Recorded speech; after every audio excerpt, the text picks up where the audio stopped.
그 제목은 금요일 베스트 시리즈 제목은 그때 지난주 한번 말씀드렸던 것처럼 이 시대 다니엘을 우리가 깊이 묵상할 필요가 있다. 다니엘은 마지막 시대에 대한 이야기이고 또 그 마지막 시대에 소수의 무리들이 그 시대를 변화시킬 만한 어마어마한 영향력들을 주었습니다. 굉장히 많은 핍박과 고난이 있었어요. 그러나 그 속에서 놀라운 일들이 일어났죠. 그래서 이 시대, 이 다니엘의 시대라는 마음을 좀 주셨어요. 그래서 새 시리즈의 제목은 The Time of Daniel이에요. The Time of Daniel. 다니엘의 시대, 다니엘의 세상, 다니엘의 시간. 첫 번째 시간인데 오늘 제목은 해석되지 않는 시대, 다니엘의 메시지가 필요합니다. 해석되지 않는 시대, 다니엘의 메시지가 필요합니다. 왜 사람들이 궁극적으로 신들을 찾겠습니까? 그러니까 종교가 있잖아요. 굉장히 본질적인 질문이에요. 왜 모든 인간들이 궁극적으로 신의 존재를 찾고 있겠습니까? 그것은 굉장히 역설적인데 사람이기 때문에 그렇습니다. 인간이기 때문에. 여기서 이야기하는 인간의 존재는 어떤 존재예요? 연약한 존재예요. 한계성이 있는 존재. 근데 이 연약함과 한계성이 어디서 드러납니까? 문제 앞에 드러나죠. 그러니까 이 시대에 능력 있고 강한 사람들은 어떤 사람이에요? 문제가 없는 사람들이에요. 아니요, 문제가 있어도 문제를 해결하는 사람들. 그러니까 사람들이 뭘 가지려고 해요? 힘을 가지려고 해요. 권력을 가지려고 해요. 재력을 가지려고 해요. 요즘 우리 20대 또 군대에 갔다 온 청년들의 마음을 굉장히 아프게 하는 사건들이 바로 뭐예요? 엄마 찬스 썼다는 거잖아요. 엄마 찬스. 예. 누구는 아빠 찬스 썼다는 거예요. 똑같이 문제가 있는데 어떤 사람이 얘기하면 되고 어떤 사람이 얘기하면 안 되고 어떤 사람이 얘기하면 해결이 되고 어떤 사람이 말하면 해결이 되지 않고 같은 문제인데. 그렇죠? 그래서 굉장히 많은 젊은이들 안에 허탄함과 공허함들이 있는 거잖아요. 그래서 어떻게든지 힘을 키워야겠다. 내가 성공해야겠다. 이 성공이란 단어 안에는 뭐가 있어요? 내가 힘을 갖겠다는 거예요. 그래서 문제들을 해결하겠다는 거예요. 다시 말하면 출세하겠다는 거예요. 출세. 출세는 뭐예요? 신분이 바뀐다는 거예요. 다시 말하면 신분 상승하겠다는 거예요. 왜? 신분 상승하면 뭐가 주어져요? 대가가 주어지잖아요. 문제를 해결할 수 있는 대가가 주어져요. 그래서 금수저란 말이 나오잖아요. 뭐 다이아몬드 수저.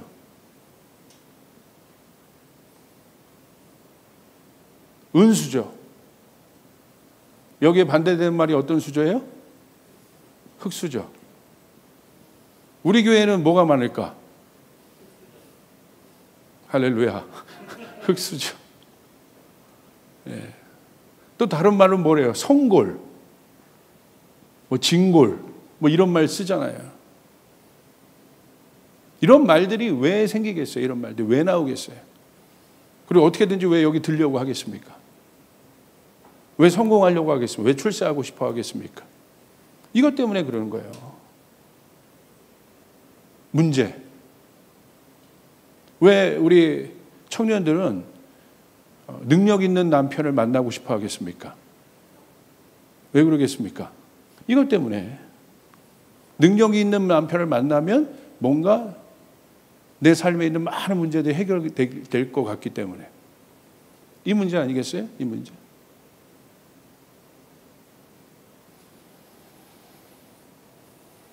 그런데 이 문제가 해결이 안 되면 어떤 상태가 돼요? 답답한 상태가 돼요.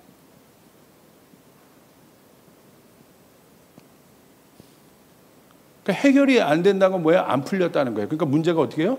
산적하죠.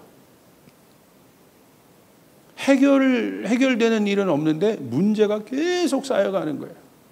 어렸을 때 문제가 없었는데 점점 나이가 드니까 취업 문제, 결혼 문제, 앞으로 살아가야 될 문제가 계속해서 산적해서 쌓여가는 거예요. 그럼 그 상태가 어떤 상태예요? 답답한 상태가 돼요. 답답한 상태. 여기서 말하는 이 답답함은 뭐예요? 해결이 없다. 혼돈의 상태인 거예요. 혼돈의 상태. 혼돈의 상태니까 여기 없어요. 당연히 질서가 없죠. 질서가 없으니까 안정감이 없죠. 그러니까 어때요? 지금 많은 사람들의 정서 안에 뭐가 있어요? 불안함이 있죠. 확실한 게 아무것도 없다는 거예요. 불안함이 있죠. 두려움이 있죠. 그러니까 오히려 이럴 때 왜 보험 가입자가 더 증가되고 있겠습니까? 이래서 그런 거예요. 불안해서 두려워서. 그러니까 여러분 보험 광고할 때 보십시오. 60세도 여러분 불안하시죠? 60세도 암보험 들 수 있습니다. 불안하니까 뭐예요? 뭔가를 자꾸 이제 의지하려고 하는 거예요. 의지하려고. 답을 모르기 때문에. 이게 문제가 갖는 특징입니다. 영적인 문제도 마찬가지예요. 누가 구원받습니까? 자신의 문제를 아는 사람이 구원을 받아요. 누가 예수님을 만납니까? 문제가 없었던 사람이 아니라 문제가 있는 사람. 예수님이 이 땅에 왜 오셨다고 말씀하고 계세요? 내가 의인을 부르러 온 것이 아니라 죄인을 부르러 왔다. 그렇죠? 예수님이 어느 곳으로 오셨어요? 문제 안으로 오셨다는 거예요. 문제 안으로. 근데 왜 문제 안으로 어떻게 오셨어요? 문제를 해결하기 위해 오셨다는 거예요. 그게 구원인 거죠. 이 모든 문제가 사실은 어디로부터 출발합니까? 죄로부터 출발하죠. 그래서 구원받은 사람들의 특징은 뭐예요? 자신의 죄를 아는 사람들이에요. 인정하는 사람들이에요. 이런 사람들에게는 구원이 임해요. 그런데 본인이 생각할 때 의인이라고 생각하고 나는 아무 문제가 없다고 생각하는 사람들이 하나님을 찾겠습니까?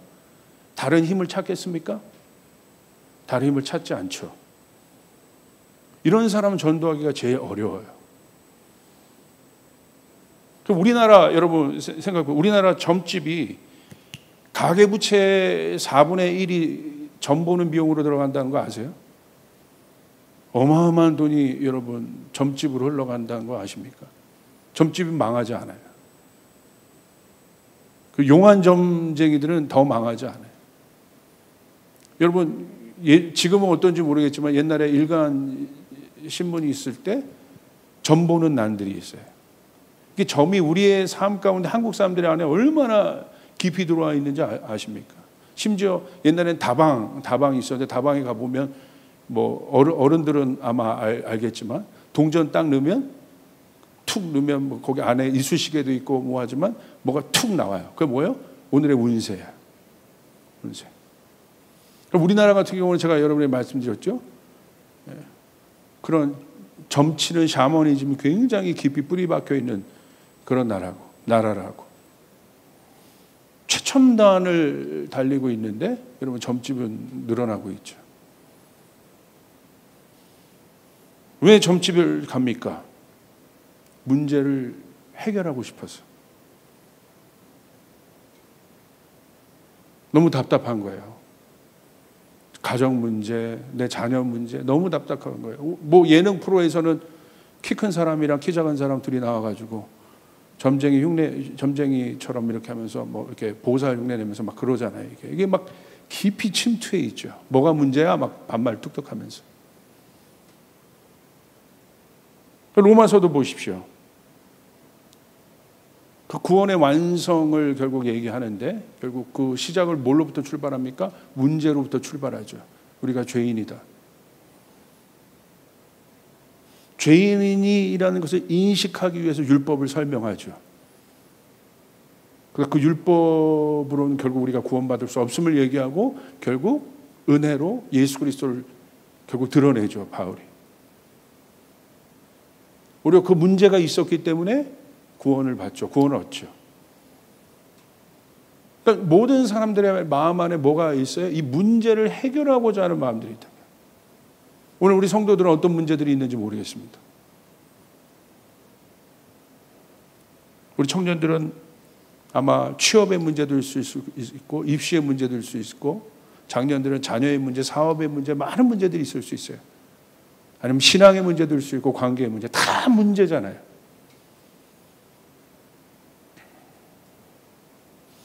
그래서 여러분 니고데모도 보십시오. 니고데모가 예수님을 찾은 이유가 무엇입니까?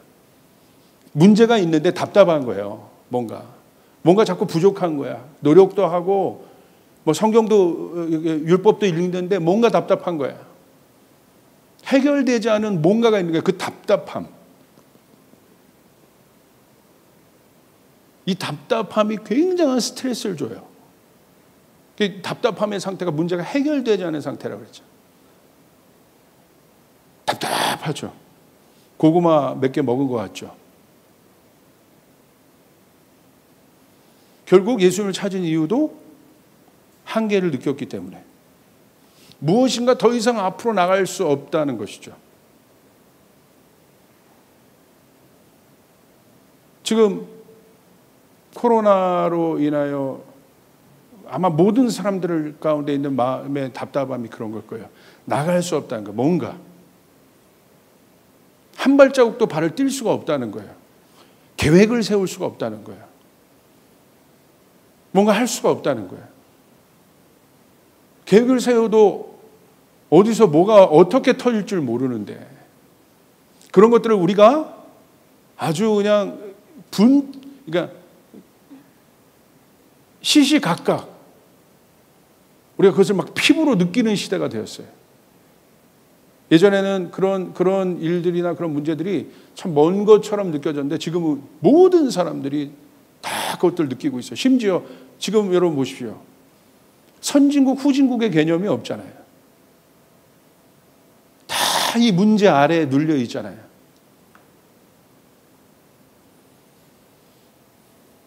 여러분 성경에서 말하는 마지막 때는 어떤 때입니까? 문제가 증가되고 있는 때는 마태복음 24장에 나와 있는 수많은 분쟁들과 문제들. 왜 그것들을 봐야 되느냐? 단순히 나타난 어떤 현상을 보는 것이 아니라 그것으로 야기되는 분위기를 한번 보시라는 거예요. 이 문제들이 만들어내는 어떤 앰모스피어를 보시라는 거예요. 그것이 우리가 살아가는 지금 일상이에요. 그것이 내 삶인 거예요, 지금. 지금 이 시대입니다.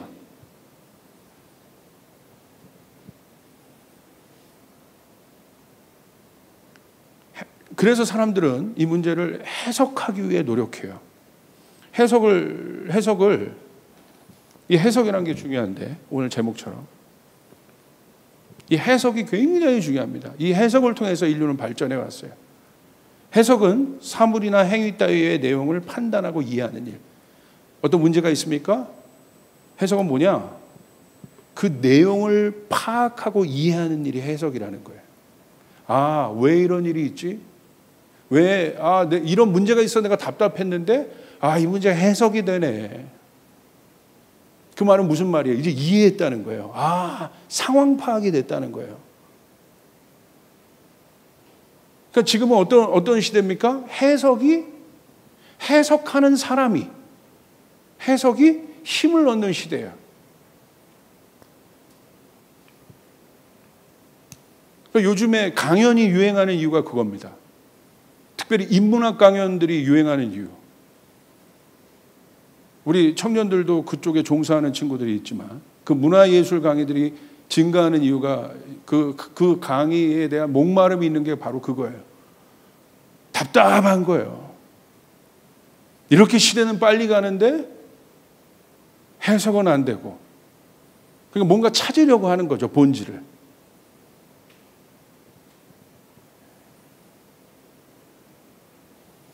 해석은 뭐예요? 정리하는 거예요, 정리. 정리가 돼야 그 다음 단계로 갈 수 있는 거예요. 그래서 정리는 굉장히 중요한 것입니다. 그러니까 정리가 안 된 사람들 옆에 있는 게 굉장히 힘들어요. 왜? 계속 복잡해져. 옆에 있으면. 정리가 안 된 사람 옆에 있으면요, 그 옆 사람도 힘들어져요. 여러분, 룸메이트랑 실제적인 이야기로 아마 자취를 해본 사람들을, 막 룸메이트랑 자취를 해본 사람들, 나는 정리를 잘하는데 내 룸메이트는 정리를 안 해. 결국 누가 피해를 봐요? 정리 잘하는 사람이 피해를 봐요. 저도 그 대학교 마지막 4학년 때 그 자취를 했는데 4명이랑, 야, 제가 나름대로 열심히 치웠어요. 이 3명이요, 거의 광인들이에요, 광인. 얼마나 어지럽혀 놓는지. 그냥 제가 나이가 제일 많았지만 어떻게 할 수가 없더라고. 처음엔 좀 경고도 해봤어요. 자, 치우자. 근데 뭐 다 공부해서 바쁜다는 거 어떻게? 그런데 속으로 너만 공부하냐? 막 이게 막 치밀어 올랐지만 어렵죠. 그러니까 정리가 필요하다는 거예요. 정리가. 그러니까 해석은 정리해 주는 거예요. 정리. 정리가 되었다는 것은 이해가 됐다는 것입니다. 그 정리와 이해가 있어야 그 다음 단계로 갈 수 있는 거예요. 아, 20대 내 삶이 이런 삶이었구나. 누가 30대를 잘 살 수 있어요? 20대를 정리한 사람이. 누가 40대를 잘 살 수 있어요? 30대를 정리한 사람이. 누가 새로운, 만약에 이렇게 연애를 하다가 헤어졌어요. 누가 새로운 연애를 잘 할 수 있어요? 과거를 잘 정리한 사람이. 정리가 되지 않으면 그 다음 단계로 갈 수가 없어요. 근데 해석은 뭐냐? 정리를 해주는 거예요. 정리를 해주는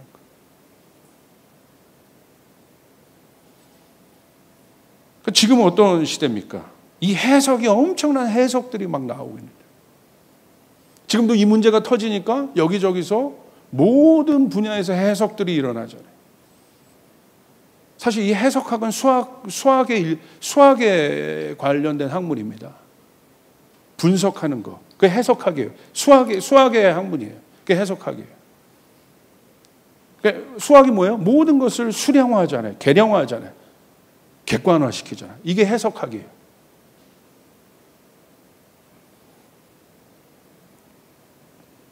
그런데 지금 시대는 어떻습니까? 해석이 안 돼. 지금 시대를 명확하게 해석하는 사람이 있습니까? 그래서 이 시대를 뭐라고 얘기해요? 앞으로 우리가 살아갈 마지막 시대를 불확실성의 시대.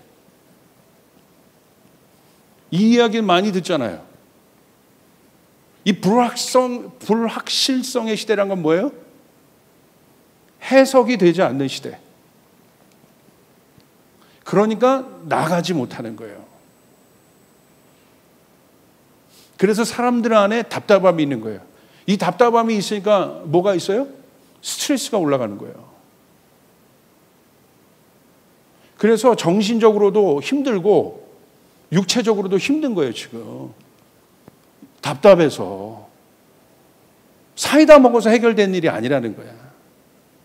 매실 주스 먹어서 해결되는 일이 아니라는 거야. 우리 영혼을 짓누르는 일들이 있어요. 근데 왜 짓누름이 있어요?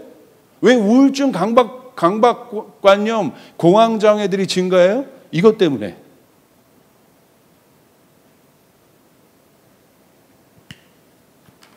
그러니까 여러분, 문제가 해결되지 않으니까 항상 정서가 어떤 정서예요? 우울하죠.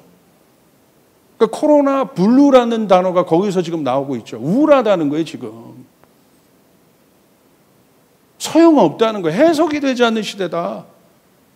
마태복음 24장에 일어나는 성경에 기록된 마지막 때 수많은 사인들, 그걸 누가 해석할 수 있겠습니까? 자연재해들 많이 일어나잖아요. 누가 해석을 할 수 있겠어요, 그거를? 지금 국가 간의 수많은 분쟁들, 그걸 누가 해석할 수 있겠어요, 그거를? 그러니까 불확실성의 시대라.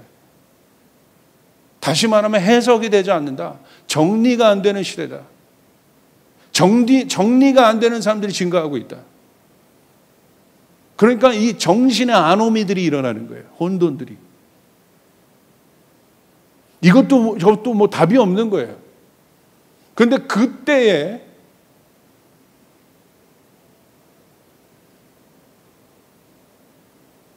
사람들이 뭘 찾아요? 종교를 찾아요. 다른 힘을 찾아요. 근데 사실 기독교도 종교학에서 보면 종교 중에 하나죠. 정말 여러분 많은 종교들이 아마 종교들이 더 드러날 거고, 신천지 같은 사람들이 왜 여러분 신흥 종교로 일어났겠어요? 왜? 그것도 젊은이들 붙잡고. 젊은이들 보니까 문제가 너무 많거든. 그런데 어디에서도 이 젊은이들의 문제에 대한 답을 줄 수가 없어. 그러니까 이상한 교리 하나 만들어서 답을 주는 거예요. 성경 공부하자고 하면서. 그러니까 뭔가 시원하거든. 그 다음부터는 어떻게 돼요? 그 교리에 맞춰서 자기 문제가 정리된 것 같은 거야. 그러니까 어떻게 돼요? 거기에 묶이는 거죠. 그러니까 젊은이들이 15만 명이 거기에 빠진 이유를 여러분 사회학으로 한번 생각해 보시라 이거예요. 그런데도 교회가 정신을 못 차려요. 사실 예수님이 이 땅에 오신 이유는 우리 문제를 해결하기 위한 것입니다. 할렐루야. 구원이라는 것은 문제가 해결됐다는 거예요. 다른 존재가 되었다. 다른 차원이 되었다. 해결된 존재가 되었다는 거예요. 해결된 존재. 구원이라는 건 해결되어 가는 존재가 아니라 이미 해결된 존재가 되었다. 할렐루야. 이게 구원이에요. 노력해서 해결되는 존재가 되는 것이 아니라 예수 그리스도로 말미암아 해결이신 길과 진리와 생명신 그분으로 말미암아 내가 그분을 믿음으로 말미암아 거듭났다. 본어게인 되었다. 다른 존재가 되었다. 아멘. 그러니까 확신이 있는 거예요. 너희는 믿고 확신한 바에 거하라. 그러니까 믿음이 중요한 것이 아니라 구원이 중요한 것이 아니라 뭐가 중요해요? assurance가 중요한 거죠. assurance of salvation. 구원의 확신이 중요한 거죠. 신앙이 중요한 것이 아니라 신앙의 확신. 믿음이 중요한 것이 아니라 내가 믿고 있는 바에 대한 확신이 중요한 거예요. 확신. 그게 신앙이라는 거예요.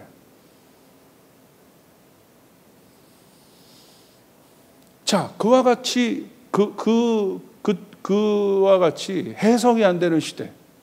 그래서 누구 하나 할 것 없이 불확실성 가운데 있을 수밖에 없는 시대가 바로 어떤 시대냐면 다니엘의 시대입니다. 여러분, 다니엘이 있었던 그 바벨론 문화는 어떤 곳입니까? 기원전 597년경에 유대 민족과 함께 히브리 민족 이스라엘이 이 바벨론의 포로가 되어 잡혀가는데 다니엘도 그때 잡혀갔죠. 그 다니엘이 있었던 그 바벨론 문명은 어떤 곳이었습니까? 메소포타미아라는 엄청난 그 당시 문명이 발달됐던 그 지역에 일어났던 그 문명입니다. 바벨론 문명이. 그러니까 여러분 엄청난 문화적인 진보가 있었던, 기술의 진보가 있었던, 학문의 진보가 있었던, 쉽게 말하면 정점에 있었던 곳이 어디입니까? 모든 것에 진보를 이루었던, 어드밴스했던 그것이 바벨론이에요. 다니엘이 어디 있었느냐? 그 인간의 모든 기술과 능력이 그때 당시로 얘기하면 하이라이트에 있었던 그때. 문명의 진보의 끝에 있었던 그때. 다니엘이 그 안에 있었다는 거예요. 그 안에. 저의 초점은 여기입니다. 다니엘이 그곳에서 무엇으로 그 시대에 영향력을 줬냐는 거예요. 학문적 진보? 기술의 진보? 아니면 자기 예술의 역량의 어떤 진보를 이루어서 영향을 줬냐? 그것은 그 당시에 그 모든 문명이 정점을 이루었다니까요. 쉽게 말하면 똑똑한 사람이 천지에 있었고, 예술의 능력이 탁월한 사람들이 천지에 있었고, 기술력을 갖고 있던 사람들이 막 널려있던 때가 그때라는 거예요. 이곳에서 우리가 지금 살고 있는 시대가 그렇잖아요. 모든 것의 문명이 진보를 이루었잖아요. 그곳에서 교회는, 성도는 무엇으로 영향력을 주며 살 수 있겠냐는 거예요. 어떻게 살아야겠냐는 거예요. 그것에 대한 힌트가 어디에 있냐면 다니엘에 있다. 여러분, 그 당시 바벨론의 세계관을 보시면요, 어느 정도로 그때 당시 굉장한 확장이 있었냐면, 이 느부갓네살 왕이 있었을 때 있었던 그 왕궁이 있습니다. 근데 이 왕궁이 이중성강으로 되어 있는데 높이가 22m입니다. 어마어마합니다. 높이가 22m예요. 그리고 폭이 6.5m예요. 그리고 가운데 있었던 대로는 아스팔트가 깔려져 있었어요. 타르. 그 당시에 기원전인데 말 4마리가 끄는 마차 4대가 지나가는 길을 만들었던 곳이에요. 엄청난 곳이에요. 엄청난 곳. 인간의 힘이 극대화가 됐던 곳. 그 말은 뭐냐면 부족함이 없다는 거야. 신을 찾을 이유가 없다는 거예요. 다 인간의 힘으로 해결을 할 수 있으니까. 그런데 아이러니하게 그 바벨론 문명의 세계관은 뭐냐면 이 다신교 세계관입니다. 이게 나중에 이 바벨론, 이 다니엘 시리즈를 하면서 제가 바벨론 문명에 대해서 얘기했어요. 그들의 그 창세 신화, 그들이 믿고 있었던 창세 신화가 뭐냐면 자연숭배 사상이에요. 모든 자연에 뭘 주는 거냐면 그들을 신격화하여 섬기는 것, 자연을 숭배하는 것. 이제 코스모노기라고 하는데, 우주 생성론, 우주 탄생론, 그들이 믿고 있었던 이 세상이 탄생된 기원을 뭐라고 믿냐면 모든 것을 자연으로 보자. 자연 숭배. 그것에 대해서 내가 따로 얘기할 거예요. 아마 제가 앞으로 미래는 이 자연 숭배 사상이 굉장히 올라올 겁니다. 왜냐하면 자연재해가 계속 일어나잖아요. 그러니까 인간들 안에 자성들이 일어날 거예요. 우리가 자연을 망쳤다. 그래서 자연을 보호하는 것을 넘어서 숭배하는 일이 일어날 거예요. 근데 제가 공부하다가 연구하다 깜짝 놀란 게 바벨론의 그 자연을 뭐 하냐면 신격화하는 일들이 있었다. 그 당시 세계관. 근데 갑자기 저 안에 인사이트가 오는 거예요. 여러분, 지금 계속 터지는 것들이 자연재해들이잖아요. 그러니까 제가 뉴질랜드 갔을 때 깜짝 놀란 거예요. 뉴질랜드 하면 이 자연으로 유명하잖아요. 가보셨어요? 지금 대화가 되는데 하려면. 그러니까 자연을 아끼는 정도가 아니에요. 제가 느꼈을 때 갔던 느낌은 그걸 숭배하고 있습니다. 아마 굉장히 그 원시적인 어떤 상태로 돌아갈 것이다. 그게 본질이니까. 그게 바벨론 세계관입니다. 거기서 이제 태양신 숭배, 오벨리스크라든지 그런 게 다 나온 거예요. 그거로의 복원, 기원이 있을 것이다. 모든 문명, 그림들이 다 거기서 발전된 거예요. 아마 유럽 박물관 돌아다닌 분들은 여러분 이쪽에 그쪽 당시 그때 당시 있었던 이집트 문화를 전시 안 한 곳이 없을 겁니다. 아마 굉장히 근원적인 상태들로 전시해 놨을 거예요. 다 거기서 왔다는 거예요. 거기서. 근데 그게 뭐예요? 자연숭배라. 자연숭배. 그게 이제 그 당시 바벨론의 세계관이었는데 어느 정도 그들이 그 문명을 이루었냐면 제가 사진을 좀 준비해 봤어요.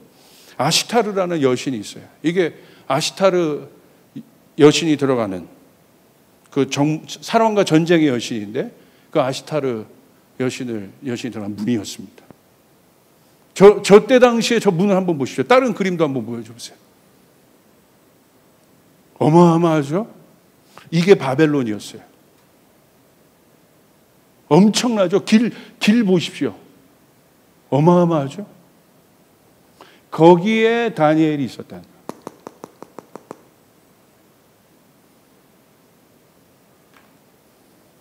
근데 여러분 보십시오. 이런 인간의 문명이 극대화된 곳에 이제 다니엘이 살았는데 우리는 알죠. 인간이 언제 하나님 찾는다는 거? 그 힘이 약해졌을 때, 부족해졌을 때. 그런 일들이 일어납니다. 아무리 그런 문명이었다 할지라도 다니엘이 살았던, 오늘 성경은 느부갓네살 왕, 그 모든 문명의 절대 꼭지점에 있었던 인물이 느부갓네살 왕이에요. 오늘 다니엘서 1장을 넘어가면서 2장을 보시면 누가 나옵니까? 어떤 단계가, 어떤 사람이 나옵니까? 느부갓네살 왕이 꾼 꿈이 나와요. 그 사람의 말 한마디로 모든 것을 할 수 있는 시대, 불가능이 없고 문제를 해결할 수 있는 능력이 있는 그 시대. 왜 성경은 느부갓네살 그 정점에 있는 사람을 일으켜서 다니엘을 등장시키고 있습니까?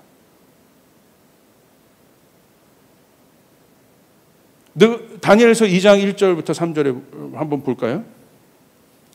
1절에 이렇게 기록되어 있어요.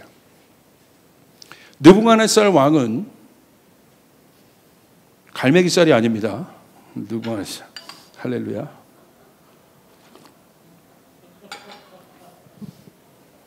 너무 진지하게 저를 쳐다보셔서. 느부갓네살은 왕에 오른 지 2년이 되는 해에 꿈을 꾸고서 마음이 답답하여 잠을 이루지 못하였다. 이거 나오죠? 답답하다. 혹시 여러분 가운데 답답한 분들이 있습니까? 답답하니까 뭘 못 이루어요? 잠을 이루지 못했다. 그러니까 느부갓네살 왕이 오늘날로 말하면 뭐에 시달리고 있는 거예요? 불면증. 잠을 이루지 못하는 거예요. 저는 옛날부터 성격이 낙천적이어서 머리가 베개에만 닿으면 그냥 자버려요. 그러니까 지금은 낙천주의가 참 살기 좋은 시대야. 너무들 민감해서. 그러니까 잠을 못 자는 거예요. 혹시 여러분 중에 잠 요즘에 못 자는 분 한번 손 들어보세요. 와, 우리 교인들은 한 명도 없네. 기쁨의 기름이 막 충만한가 이게? 이거 나오잖아요. 마음이 답답하여 잠을 이루지 못했다. 그건 뭐예요? 왜 잠을 이루지 못했을까? 2절. 그래서 왕은 꾼 꿈을 알아내려고 마술사와 주술가와 점쟁이와 점성가들을 불러들이라고 명령하니 그들이 와서 왕 앞에 섰다. 왜 잠 못 잤습니까? 꿈이 해석이 안 되는 거예요. 해석이 안 되는 일들이 있는 거예요, 지금. 문제가 생긴 겁니다. 자기 말 한마디로 모든 것을 할 수 있는데 안 되는 게 있어, 이거 지금. 3절. 왕이 그들에게 말하였다. 내가 꿈을 하나 꾸었는데 그 꿈을 알 수가 없어서 마음이 답답하다. 뭘 보여주고 있습니까? 해석이 되지 않는 시대.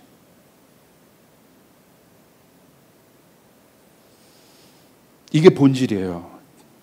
마지막 시대. 답답한 거예요. 그래서 예수님이 길이요 진리요 생명이라고 하신 이유가 점점 너무나 명확해지는 거예요. 답답한 거예요.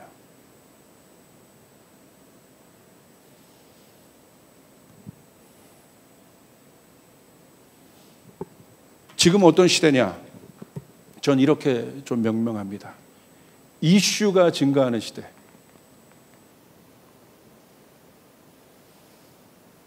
전 세계적인 이슈가 증가하고 있습니다. 국가적인 이슈가 증가하고 있어요. 공동체의 이슈가 증가하고 있어요. 우리 가정 안에 있는 이슈들이 증가하고 있어요. 교회의 이슈가 증가하고 있어요. 내 삶의 이슈들이 증가하고 있어요. 오늘 느부갓네살 왕 앞에 느부갓네살의 이 삶 속에 이슈가 하나 딱 뜬 거예요. 그런데 해석이 되지 않아요. 근데 그 이슈는 반드시 찾아옵니다. 느부갓네살 왕이어도, 트럼프여도, 김정은이어도, 문재인 대통령이어도, 아니면 워런 버핏이어도, 만수르여도,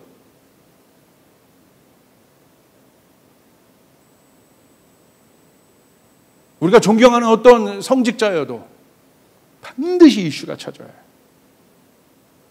근데 그 이슈가 어떤 이슈예요? 해결되지 않는 이슈라는 거예요. 해결되지 않는 이슈의 증가들이에요. 그러니까 어떻게 돼요? 실제적인 겁니다. 불면증에 시달려요.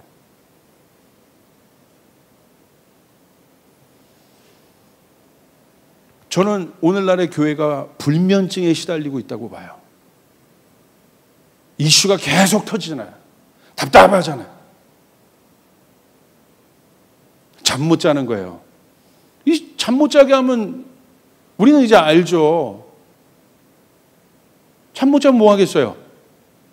기도하라는 사인이지. 뭘 자꾸 다른 데서 답을 찾습니까? 한국 교회가 기도하면 되는데. 자, 그런 시대라는 거예요. 교회뿐만 아니라 모든 사람 안에. 느부갓네살 왕이 숙면할 수 없었죠. 지난주 설교 때 아마 일부 예배 때는 얘기했지만 불면증의 원인이 뭐예요? 스트레스 호르몬의 증가. 얘기했죠. 코르티솔이라는 스트레스 호르몬이 있대요. 증가한다는 그 코르티솔은 뭐예요? 각성시키는 거라는 거예요. 그러니까 그 닥터가 실제적인 제안을 줬다고 그랬잖아요. 잠자리 들기 전에 아니면 밤이 되었다면 스트레스 해결해라. 화가 나는 일 해결해라. 어떻게든지. 왜? 그때 신체적으로 피지컬리 이 호르몬이 증가되면 밤은 잠을 자야 되는 때인데 각성이 일어난대잖아요. 각성이. 그러니까 잠을 못 자는 거야. 불면증이 증가하고 수면제 찾고.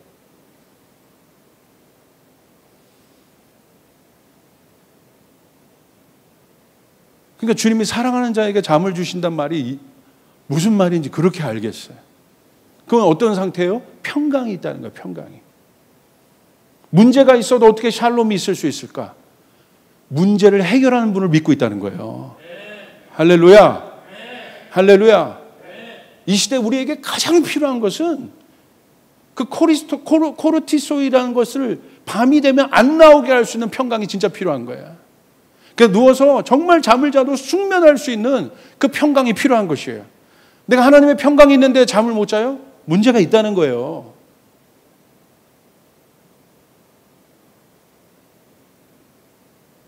왜?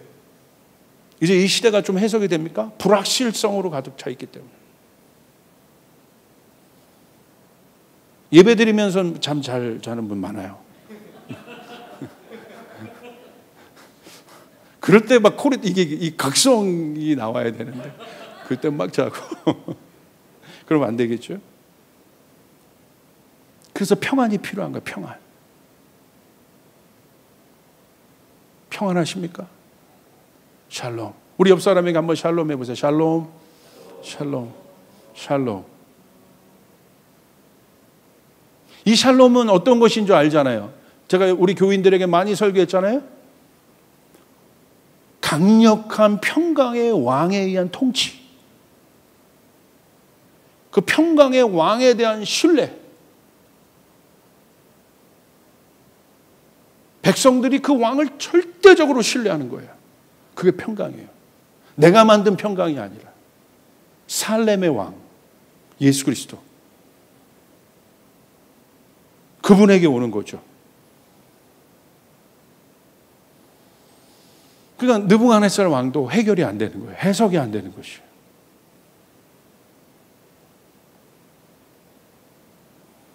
그런데 이때 지금 보십시오. 자연, 정치, 경제 엄청난 이슈들이 가득하죠.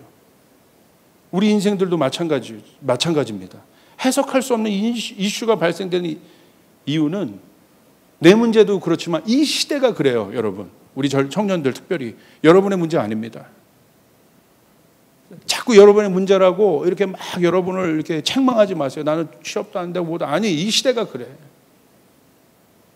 위로를 얻길 바래요. 여러분 문제 아니에요. 이 시대가. 그래서 제가 항상 시대에 대해서 얘기하는 거예요. 시대를 분별해야 된다. 그래서 타임 오브 다니엘이라는 이 설교 시리즈를 준비한 거예요.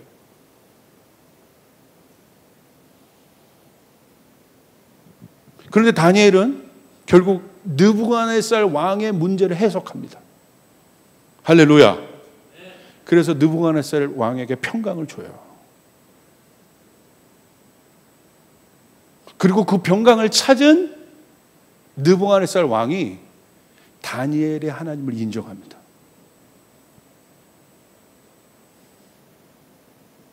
근데 그 느부갓네살 왕의 꿈이 있어요. 그게 어떤 꿈입니까? 거상이 나타나요. 큰 신상이. 이게 해석이 안 되는 거야. 오늘날 우리는 이 성경 공부하다 보면 이제 그게 어떤 의미인지는 우리는 아는데, 그 당시 느부갓네살 왕이 꿨던 그 꿈을, 그 거상이 나타난 꿈, 그 꿈의 내용이 알죠? 광채가 나는 큰 신상을 그 느부갓네살 왕이 보았습니다. 그 신상의 머리는 금이 있었고 가슴과 팔들은 은, 배와 넓적다리는 놋, 그 종아리는 철, 그 발 일부는 철, 일부는 진흙이었어요. 그건 제국을 상징해요, 사실은. 그 다음에 보이지 않는 돌이 나타나서 그걸 다 깹니다. 그 제국을 깬 보이지 않는 돌, 예수 그리스도가 건설한 하나님 나라를 얘기하는데, 느부갓네살 왕이 이게 해석이 안 되는 거예요, 해석이. 그러니까 느부갓네살 왕이 어떻게 했냐면 11절, 12절을 보십시오. 모든 그 당시 있었던 똑똑한 사람들 다 불러 모으고요. 술객과 무당들 뭐 할 것 없이 다 불러 모으고, 뭐라고 성경은 표현하고 있냐면 지혜자라고 표현하고, 지혜자. 그 사람들 다 불러 모읍니다. 그런데 11절을 보시면 이렇게 얘기해요. 그들이 육체를 가진 사람과 함께 살지 않는 신들이라면 몰라도. 이건 뭡니까? 느부갓네살 왕이시여, 당신이 해석할 수 없는 문제가 있는데, 그러니까 느부갓네살 왕, 이 모든 것을 통치하고 있는 왕이 해석을 못하는데 이게 자기들이 어떻게 아냐 이거지. 이런 무책임한 대화를 합니다. 그러면서 이런 얘기예요. 오히려 답을 얘기해요. 아무도 그 일을 임금님께 알려드릴 수 없습니다. 인간이 이 일들을 해결할 수 없습니다. 이건 슈퍼내추럴한 세계가 열려야 합니다. 그들도 오히려 이 상황에 가니까, 해석이 안 되는 시대로 딱 가니까 그들 마음 안에 뭐가 대두돼요? 영적인 세계를 인정해버려요. 이거 키포인트예요. 이거 여러분, 이거 꼭 붙잡고 계셔야 돼요. 여러분이 전도하거나 뭐 하거나 어려울 때 사람들이 나는 무신론자야. 말만 그렇게 할 뿐이에요. 아마 이런 문제들이, 이런 이슈들, 이 거상과 같은, 여기서 말하는 이 거상, 느부갓네살이 보았던 거상은 뭐냐면, 오늘 우리로 해석을 한다면 이슈들입니다. 어떤 이슈? 해석이 안 되는 이슈. 이 해석이 안 되는 이슈가 오늘날 교회와 많은 성도들에게 이제 던져질 거라는 거예요. 모든 사람들에게, 여러분 동료들에게, 여러분 친구들에게 이 거상의 꿈들이, 이 거상의 꿈을 꾸는 사람들이 일어날 거라는 거예요. 이 거상의 꿈은 뭐예요? 이슈가 해석이 되지 않은 이슈들. 우리 인류 앞에 이 거상들이 일어날 거라는 거야. 그게 다니엘의 때예요. 그게 마지막 때예요. 그러므로 사랑하는 여러분, 당황하지 마십시오. 여러분이 그것들을 해석해야 되는 사람들이에요. 여러분 그것들을 뚫어내야 되는 사람들인 것이에요. 그것을 누가 했어요? 다니엘이 했다는 거예요.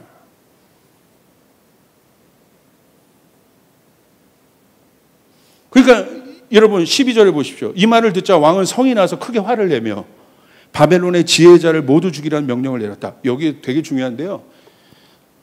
이 답답함이 증가가 되면 결국 뭐가 되냐? 문제가 해결이 안 되고 있다는 거잖아요. 그러니까 사람들 안에 뭐가 올라오는 줄 아세요? 문제가 해결되지 않으면 폭력적 본능들이 일어나요. 분노들, 파괴, 미치는 거란 말이에요, 사실. 그러니까 스트레스가 막 극에 달한 상태가 되면 어떻게 돼요? 부셔버리고 싶은 거다. 그러니까 오늘 느부갓네살 왕 안에 일어나는 이 현상들을 보면서 우리가 이 시대를 읽어볼 수 있다는 거예요. 지혜자를 모두 죽여버려. 얼마나 극단적입니까? 그럴 수도 있는 건데.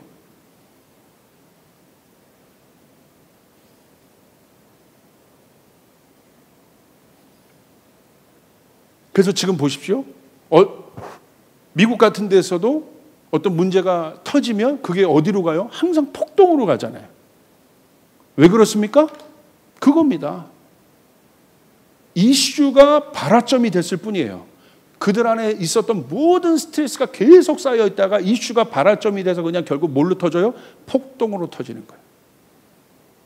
쏟아낼 곳이 필요한 것이에요. 결국 예수 그리스도를 죽인 것도 누굽니까? 대중의 폭동이었어요.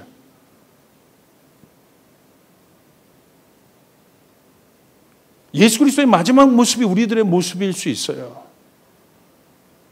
쏟아낼 곳이 필요한 것이에요. 이 분노를, 이 답답함을. 교회가 맡고 있잖아요. 여기 많은 뜻이 있다고 봐요.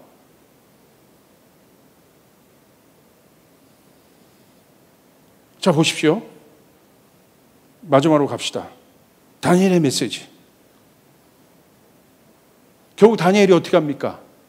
이런 상황 속에서 다니엘이 어떻게 영향을 줍니까? 오늘 이 영향력이 우리 사랑하는 교우들에게 있기를 바랍니다. 우리 교인들에게 있기를 바랍니다. 18절 보십시오. 친구들에게 말하였다. 다니엘에게도 지금 명령이 떨어진 거예요. 지혜자니까. 근데 여기서 갈리는 거예요.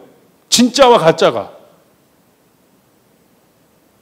다수, 대중, 99%의 영향력을 그 당시를 통치하고 있던 수많은 사람들, 영향력 있는 사람들, 결국 거상의 이슈를 해석 못해요. 그런데 소수, 팔려온 자, 포로된 자, 계보도 없고 어떻게 보면 미래가 없는 불투명한 다니엘, 어떻게 보면 우리 교회, 우리들 너무너무 연약하고 백도 없고 배경도 없고 다니엘은 흑수저 중에 흑수저요.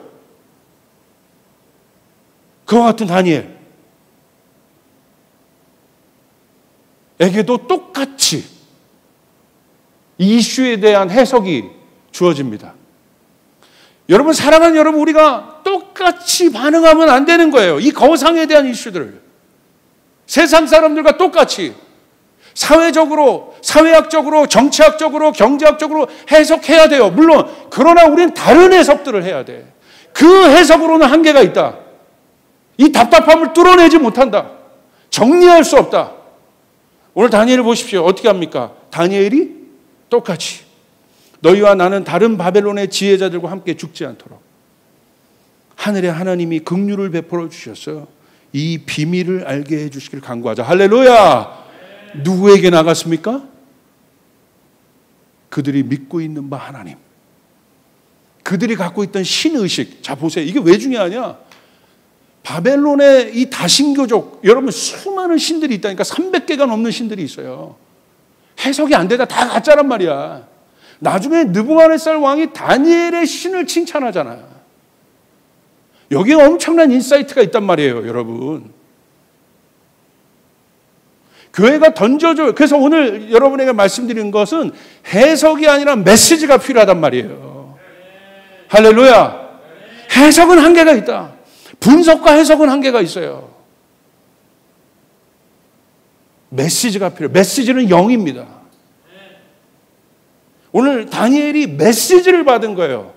해석할 능력을 받은 것이 아니라 메시지가 뚫어낸다는 것이에요. 오늘 한국교회가 힘을 잃은 이유가 뭡니까? 메시지가 없기 때문에. 위로부터 오는 메시지.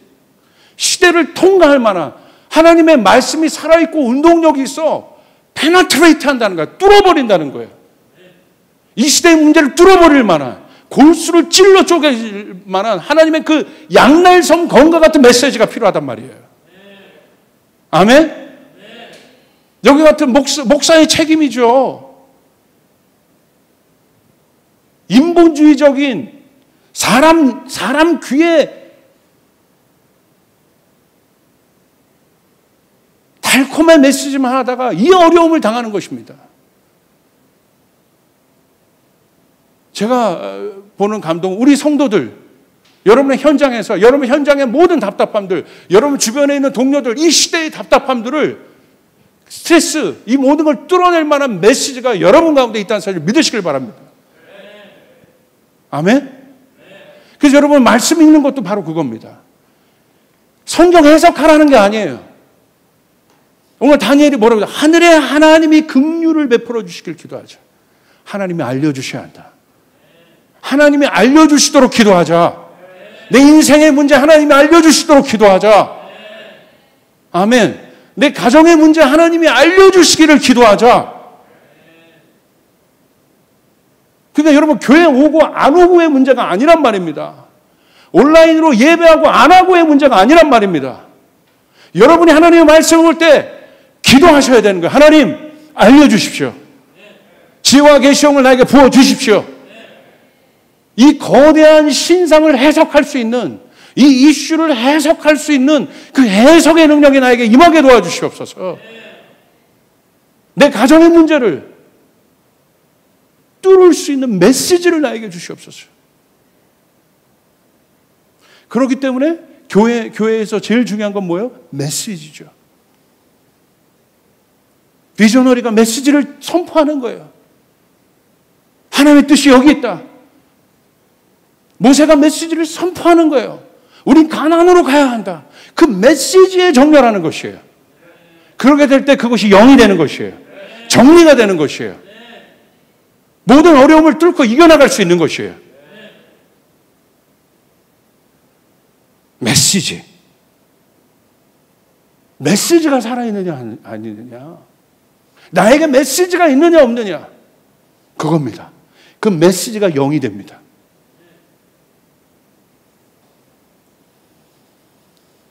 그게 바로 그 메시지는 어떤 세계관이에요? 초자연적인 세계관이죠. 슈퍼내추럴. 하나님을 인정하는. 인간의 한계를 넘어선 다니엘. 하나님께 기도하자. 우리 사랑하는 여러분, 여러분이 있는 처소가 그곳이 되길 바랍니다. 메시지를 받는. 오늘 저도 답답했어요. 그러다가 지난주 제가 말씀드렸죠? 기도하는데 메시지를 받은 거예요. 호렙산에 대한 메시지를. 그 호렙산이 어떤 곳인지 공부하기 시작해요. 지금은 연구하기 시작합니다. 하나님을 만났던 곳, 다시 하나님과 교제가 일어난 곳, 다시 회복이 일어나는 곳. 호랍산이 아니라 호렙산으로 올라가야 된다. 그곳으로 올라가야 된다. 우리 사랑하는 교우들과 호렙산을 등반해야 한다. 그곳에서 하나님을 다시 만나야 한다. 그래서 이번 호렙산 기도회가 제목이 어게인이에요. 어게인. 다시. 메시지랑 메시지. 이게 메시지를 받아야 되는 것이에요. 아멘? 여러분, 다니엘은 그 메시지를 받았어요. 와, 이 단어입니다. 19절부터 22절, 19절 한번 보세요. 바로 그날 밤에 다니엘은 환상을 보고 그 비밀을 밝히 알게 되었다. 비밀이라는 단어를 씁니다. 22절, 심오한 것과 비밀을 드러내시고. 그러니까 세상은 알 수가 없는 거예요. 느부갓네살 왕도 모르는 거예요. 그 거대 신상의 이슈를 해석이 안 돼. 지금 일어나고 있는 수많은 거대 신상의 이슈가 해석이 안 되는 이유. 비밀이기 때문에. 근데 이 비밀을 누가 풀어요? 바벨론이라는 엄청난 문명의 비밀을 누가 풉니까? 느부갓네살이라는 왕의 그 꼭지점에 있는 그 사람의 비밀을 누가 풉니까? 다니엘이. 그래서 그 유명한 다니엘서 2장에 제가 많이 인용하는, 하나님께서는 계절을 하시고 때를 하시고 지혜자에게 지혜를 주시고. 29절 보십시오. 임금님이 자림자리에 드셔서 앞날의 일을 생각하고 계실 때 비밀을 밝히신 분께서 임금님께 앞으로 일어날 일들을 알려주신 것입니다. 드디어 그것을 해석해 줍니다. 풀려요. 30절. 저에게 이 비밀을 드러내신 것은 제가 다른 사람보다 지혜가 더 있어서가 아니라 그들보다 내가 능력이 더 있어서 내가 더 좋은 학교 나오고 내가 돈이 더 많고 내가 운동 더 많이 해서 건강하고가 아니라, 사랑하는 여러분, 그것이 아니라 그것 때문에 느부갓네살 왕이 다니엘에게 영향력을 받은 것이 아니라 오늘 그런 모양 때문에 이 세상이 우리 교회들로부터 성도들로부터 영향을 받는 것이 아니라 오늘 다니엘이 뭐라고 말합니까? 다른 사람보다 제가 더 똑똑하고 지혜가 있어서가 아니라 임금님께 그 꿈을 해몽해드려서 임금님의 마음속에 있는 생각들을 임금님께서 아시도록 하시려는 것. 누가 하신 거예요? 출처를 얘기하죠. 그 비밀을 밝히신 분께서 임금님 마음 안에 있는 그 이슈들을 해석하신 것입니다. 그분이 누구십니까? 하나님이시. 그분은 하나님이시다. 그분이 하나님이시다. 그러니까 다니엘은 많지가 않아요. 사랑하는 여러분, 이 코로나는요, 가짜와 진짜를 구분하는 데예요. 내 안에 메시지가 있느냐 없느냐에 대한 문제인 거예요. 교회를 나오고 안 나오고의 문제가 아니라 내 안에 살아있는 하나님의 메시지가 있느냐 없느냐에 대한 문제. 근데 그것은 비밀이어서 이 세상의 거대 신상의 문제를 해결해버리고 그 답답함을 뚫어낸다. 오늘 이런 사람들이 교회에 와서 이 문제들이 해결되는 일들이 여러분을 통하여 일어날 수 있기를 바랍니다. 아멘. 그 하나님. 그러면서 다니엘서 2장 45절을 보십시오. 다니엘이 이렇게 얘기합니다. 해석하죠. 손대지 아니한 돌이 산에서 나와서 쇠와 녹과 진흙과 은과 금을 부서뜨린 것을 왕께서 보신 것은 크신 하나님이 장래일을 왕께 알리신 것입니다. 이 꿈은 참되고 이 해석은 확실합니다. 여기서 뭐라고 합니까? 해석이 안 돼서 답답하다고 했는데 다니엘은 뭐예요? 이 해석은 확실합니다. 믿으십시오. 교회가 이 메시지가 회복돼야 되는 것이에요. 오늘 성도들 안에 이 메시지가 회복돼야 되는 것이에요. 확실하다. 다니엘서 2장 46절 49절 어떤 일이 일어나요? 이에 느부갓네살 왕이 엎드려 다니엘에게 절하고, 여러분 말도 안 되는 일들이 일어납니다. 별하별 거 다 동원했는데도 해결이 안 되더라. 오늘 이 사람들이요 목말라 하고 있어요. 여러분 아세요? 우리 주변에 지금 널려 있습니다. 드디어 우리의 때라는 거예요. 우리의 때. 똑같이 우리가 이 영적인 이 침체, 이런 침체적인 분위기에 우리도 다운돼서 영적인 침륜에 빠지는 때가 아니라 오히려 지금은 손을 내밀어서 거대 신상을 해석하고 그 하나님을 증거해야 될 때라는 거예요. 여러분 그때가 올 것입니다. 아멘? 어떤 일이 일어나요? 다니엘에게 절하고 명하여 예물과 향품을 그에게 주려 하니라. 김문열 선교사님, 우리 공동체 형제교회에 있는 김문열 선교사님이 뽕숭아 학당에 나갔잖아요. 난리가 났어요. 내년 5월 달까지 마사지가 예약이 끝났습니다. 풀로. 근데 김문열 선교사님 얼마 전에 만났는데 그러더라고. 수많은 불치병 환자들이 어디입니까? 거기 예수님 당시에 그 베데스다 못에 있었던 그 수많은 병자들이 그곳에 치유되려고 모인 것처럼 전국에서 모이는 불치병자들이 거기 모여 있다는 거예요. 그러면서 제발 나 좀 고쳐달라고.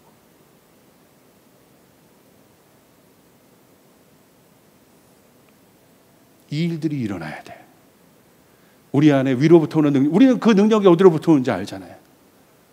위로부터 오는 이 문제들을 해결할 수 있는 능력이 여러분 가운데 있기를 바랍니다. 아멘. 왕이 대답하여 다니엘에게 이르되 너희 하나님은 참으로 모든 신들의 신이시오. 할렐루야. 모든 왕의 주제시로다.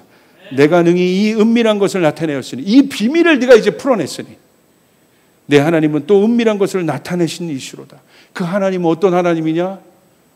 비밀을 풀어주셔서 이 땅의 모든 문제를 알게 하시는 분, 밝게 하시는 분, 본질로 돌아가야 하는 바로 이때. 여러분, 오히려 이때가 그때라는 사실을 여러분 믿으시길 바랍니다.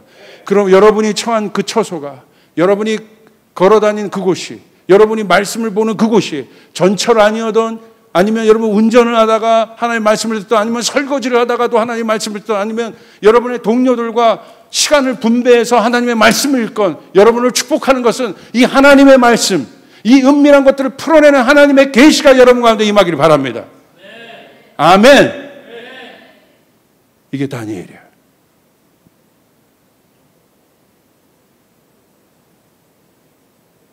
마지막입니다.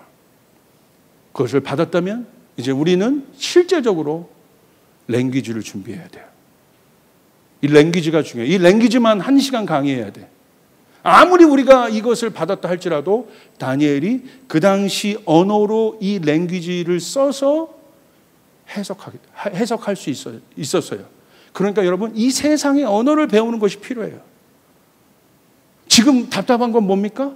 왜 우리는 이런 단어를 하는데 세상은 왜 못 알아듣냐 이거야. 당연히 못 알아듣지. 랭귀지가 다른데. 예수님이 랭귀지입니다. 예수님이 성육신으로 오셨어요. 랭귀지가 되셨어요. 그러니까 우리를 이해하시고 우리도 예수님을 이해하는 거예요. 계시에 머물러 있으면 안 됩니다. 랭귀지를 고민해야 됩니다. 내가 아무리, 여러분, 한국교회에 정말 설교 잘하는 분들이 우리 선배들 중에 많았거든요. 근데 이런 분들이 세계 선교단체 이제 모임이나 둘러스호 이런 배 타면 그 탁월한 메신저들이 다 뭐 하고 계시냐면 감자 깎아요. 왜냐하면 영어가 안 되는 거야. 랭귀지가 안 되시는 거야. 근데 여러분, 랭귀지가 되는 사람은 또 내용이 없고. 할렐루야. 랭귀지는 되는데 내용이 없고. 그러면 안 되죠. 제가 기대하는 건 여러분이 갖고 있는 세상의 언어들이 있습니다. 어떤 사람은 뭐 미술의 언어, 어떤 사람은 또 자기 전공의 언어, 교육의 언어. 여러분, 그건 랭귀지야. 다니엘이 그 랭귀지를 익혔다는 거야. 히브리 사람이었지만 그 당시에 랭귀지에 능통했다는 거예요. 그렇기 때문에 해석이 된 거예요. 그래서 이 랭귀지에 대한 고민은 우리가 인터넷도 우리 교회가 사이버 처치로 지금 옮기려고 하는 거, 줌으로 바꾸려고 하는 거, 이 모든 것이 랭귀지입니다, 지금. 그냥 하는 게 아니에요. 이 랭귀지에 대한 철학이 있기 때문에. 왜냐하면 앞으로의 시대는 이렇게 바뀔 거기 때문에. 제가 커버넌트 교사들에게도 얘기했어요. 핸드폰에 대해서 다른 개념 갖고 있어야 된다. 앞으로 핸드폰은, 우리가 핸드폰을 할 때 어린애들에게 뭐라고 얘기하냐면 이 핸드폰이 악마처럼 얘기해. 아니, 일부의 삶. 그들의 랭귀지입니다. 3살짜리, 4살짜리가 우리 얘기는 안 하겠죠. 누구 사역자 딸인데 유튜브 방송을 해요. 이런 시대가 됐어요. 이분법적인 세계관을 갖고 있으면 안 돼. 받아들여야 한다. 시대가 변했다. 랭귀지에 대한 고민이 있어요. 가죽 부대는 랭귀지입니다.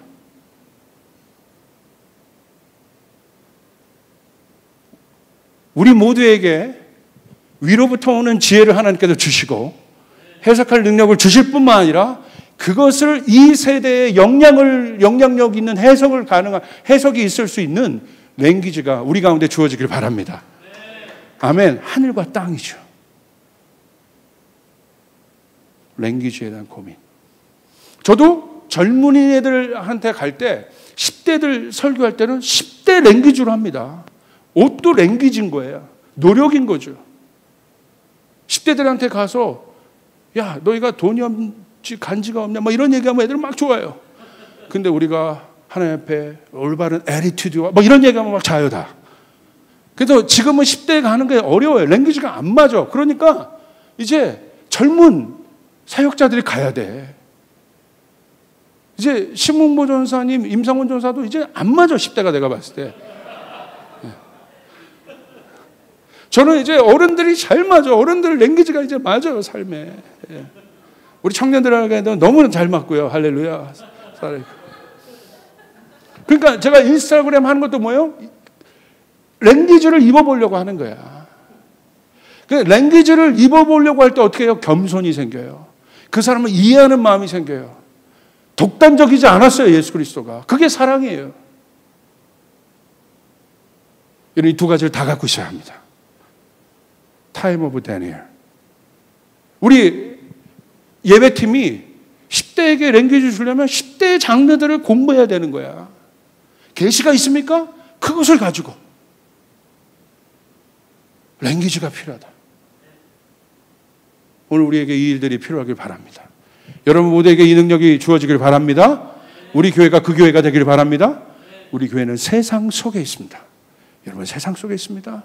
타임 오브 다니엘의 때에 해석이 안 되는 이 시대에 그것을 돌파할 수 있는 메시지가 여러분 가운데 주어지길, 여러분 모든 현장 가운데 주어지기를 주님의 이름으로 축복합니다. 아멘.